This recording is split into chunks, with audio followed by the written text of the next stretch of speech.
Good morning, everyone. We're continuing here in the Sefer CHOFETZ CHAIM, the laws of Lashon HaRa, speaking about the heter, the leniency of apet lasa. When words of Lashon HaRa are spoken in front of three people, can you travel with that elsewhere and say it over to somebody else?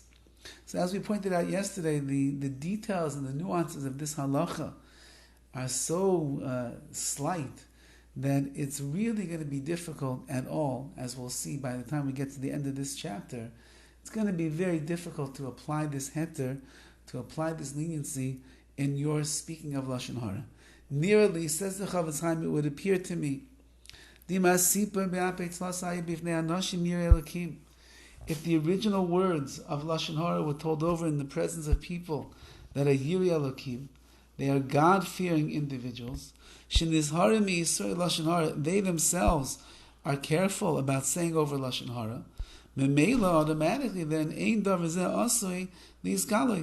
so then these words of Lashon HaRa clearly are something that are not going to become public knowledge, because they're never going to go and tell it over. If that's the case, so then this whole concept of apet lasa, saying over Lashon HaRa in front of three people, doesn't apply at all, because those three people are not Lashon HaRa mongers. Those three people are Yirei Elokim, they fear Hashem. They're not going to say Lashon HaRa anyway. And therefore, it would be an Isser Torah, a prohibition from the Torah, to go and repeat this information to anybody else. Even if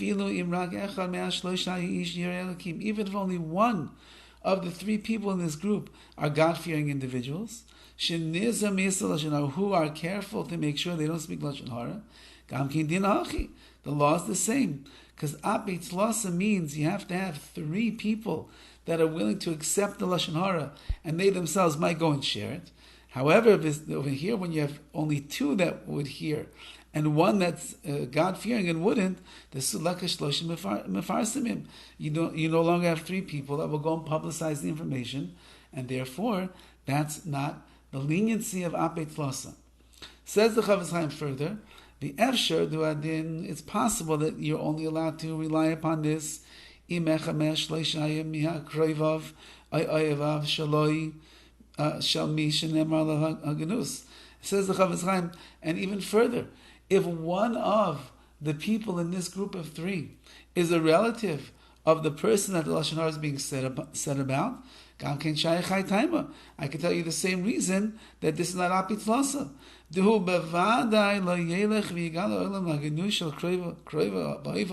Certainly, this person is the cousin, or he's a very beloved friend. He's not going to go and reveal the disparaging, denigrating words that were said about his cousin or his friend.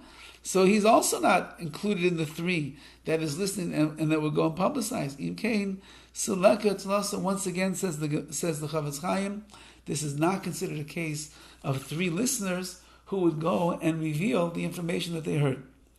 And further he writes, nearly, it appears to me, the dafka ba'oisa sheshama be'apet lasa mutar legalis. Even if it was the Lashon HaRa was heard in front of three people, and those three people would be publicizers of the words that they heard, you can only do it in the city that you heard it in. That's where it's mutar, that's where it's permissible. Mishum de chavra islay, because as we said before, one person will say to another person, will say to another person, and therefore this information anyway is going to spread throughout the city.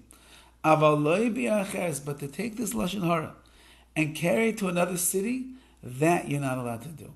After shayaros mesuas mizul, even though that there are caravans that are going back and forth, which means travel is very common. So if a guy heard Lashon HaRa in Pinsk, and there's caravans that are going to Vilna, so those words could go back and forth. Nevertheless, says the CHOFETZ CHAIM, it doesn't count. After shayaros mesuas mizul lezu, va'ayim be'ber mayim chaim, and take a look in the ber mayim chaim. So this really gets into when a person hears juicy Lashon HaRa in one place, is it going to travel someplace else? So first of all, the Ber Mayim Chaim makes a distinction, and that is, if it's really juicy Lashon HaRa, that itself will travel from one town to another town. You don't have to worry about that, meaning that if it could get to another town easily, then perhaps you'd be able to tell over those words of Lashon Hara in another town. It's just on the mundane, basic, boring kind of a Lashon Hara, that's not going to travel so fast. And therefore you could only say it in this town, not in another city or another town.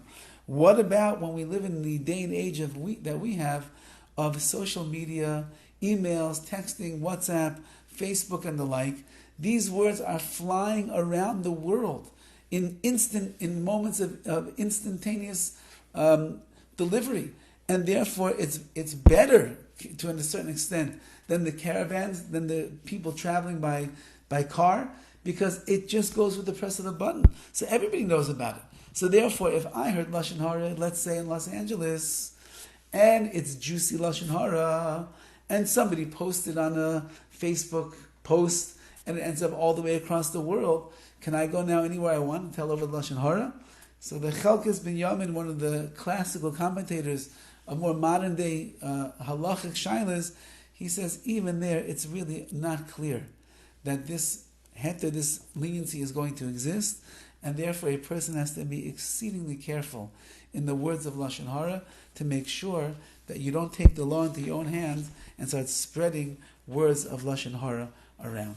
So once again, says the CHOFETZ CHAIM and the more modern day commentators, we still have to be extremely careful. This is not a blanket heter, leniency, and you have to know if you have all of the details proper in order to be able to say over what you heard here and repeat it someplace else.